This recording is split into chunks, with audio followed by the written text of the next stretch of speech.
পুনর্জন্ম।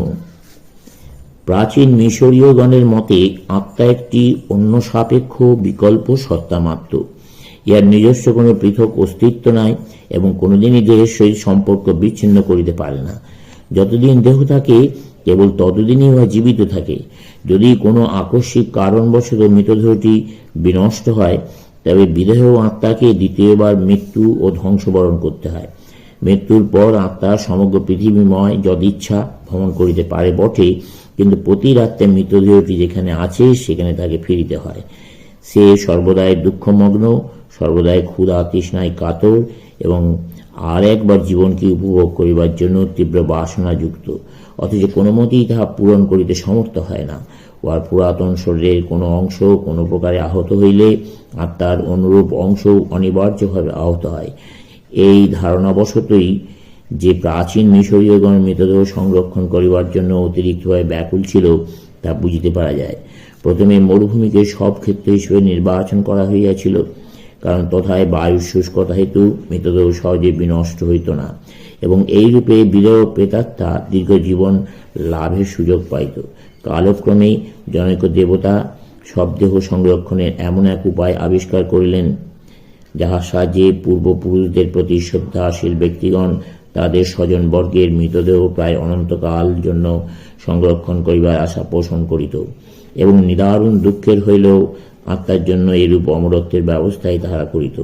পৃথিবীর সহিত তার কোনো নিবিড় সম্বন্ধ স্থাপন অসম্ভব হইলেও একটি শাশ্বত খেদ সে মৃত আত্মাকে সর্বদাই পীড়িত করিত। বিদেয়ী আত্মা সকলে বলিত, হে ভ্রাত, তুমি কখনো পানাহার হইতে নিজেকে বঞ্চিত করিও না। মাদকতা, ভালোবাসা, সর্বপ্রকার সম্ভোগ এবং দেবারাত্ম বাসনার অনুসরণ হইতে বিরত হইও না। দুঃখকে হৃদয়ে স্থান দিও না, কারণ পৃথিবীতে মানুষের জীবনকাল কতটুকু। পশ্চিমে যে প্রেত লোক আছে উহা সুপ্তিময় ও ঘন ছায়ায় আবৃত। উহা এমন একটি স্থান যেখানে একবার অধিষ্ঠিত হইলে সেখানকার অধিবাসীরা তাহাদের মমিতে চিরনিদ্রায় মগ্ন হয়। পুনর্বার আর কোনোদিনই স্বজনবর্গকে দেখিবার জন্য জাগ্রত হয় না, আর তারা তাদের পিতামাতাকে চিনিতে পারে না এবং তার হৃদয়ে স্ত্রী ও সন্তানবর্গের কোনো স্মৃতি থাকে না। পৃথিবী তাহার অধিবাসীদিওকে যে প্রাণবন্ত জলধারা দান করে তা আমার নিকট পঙ্কিল ও প্রাণহীন।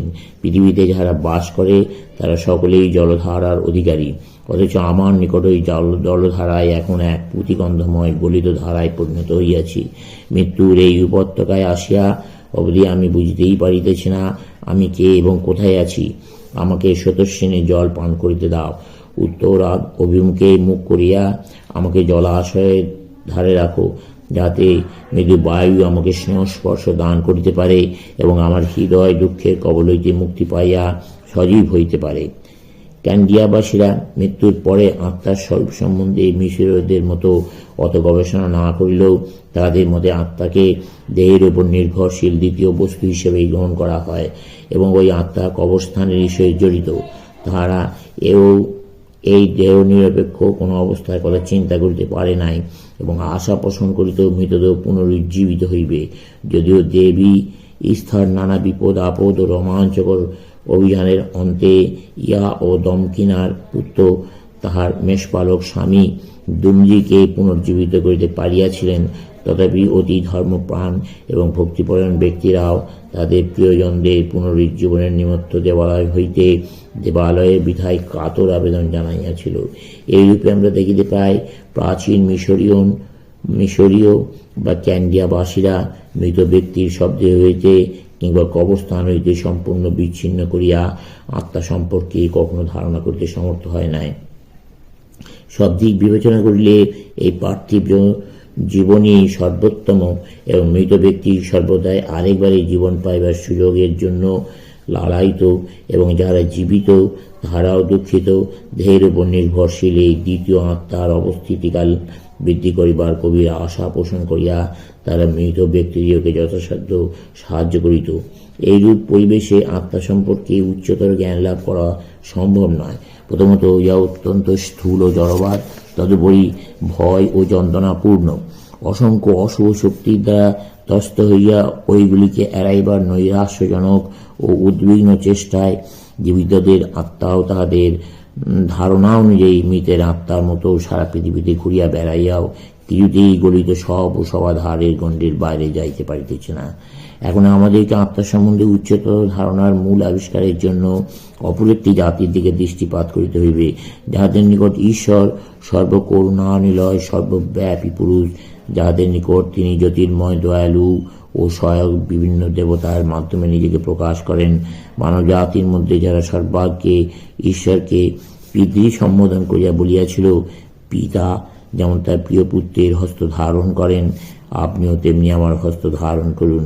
যাহাদের নিকট জীবন ছিল আশার বস্তু, নৈরাশ্যের নয়, ধর্ম যাহাদের নিকট জীবনের প্রমত্ত উত্তেজনার অবসরে বেদনার্থ ব্যক্তির মুখ হইতে অকস্মাৎ নিশ্চিত কতগুলি সবিরা মার্তনাদ মাত্র নয়, পরন্তু যাহাদের ধারণা সমূহ আমাদের নিকট শস্যক্ষেত্রের সুগন্ধে ও বনানী সৌরভে আমোদিত হইয়া আসে, যাদের স্বতঃস্ফূর্ত বাধাহীন আনন্দপূর্ণ বন্দনাগীতি দিনমণির প্রথম কিরণে উদ্ভাসিত এই শোভাময়ী ধরণীকে অভিনন্দন করিবার কালে পক্ষীকণ্ঠ হইতে যেরূপ কা করে নিঃসৃত হয়, তাহারই সদৃশ আজও তা ৮সহস্র বৎসরের স্মরণী ধরিয়া আমাদের নিকট দিব্যধামের নবীন আহ্বানের ন্যায় আসে উপস্থিত হয়। আমরা এবার প্রাচীন আর্য জাতির কথাই বলিতেছি।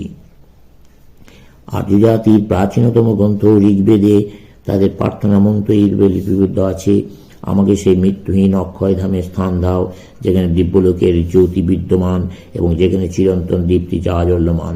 আমাকে সেই ধামে অমর করিয়া রাখো, যেখানে রাজা বিবস্বানের পুত্র বাস করেন, যেখানে দিব্যধামে রহস্যাবৃত অর্চনালয় বর্তমান। আমাকে সেই লোকে অমর করিয়া রাখো, যেখানে তাহারা সানন্দে যদিচ্ছ বিহার করেন।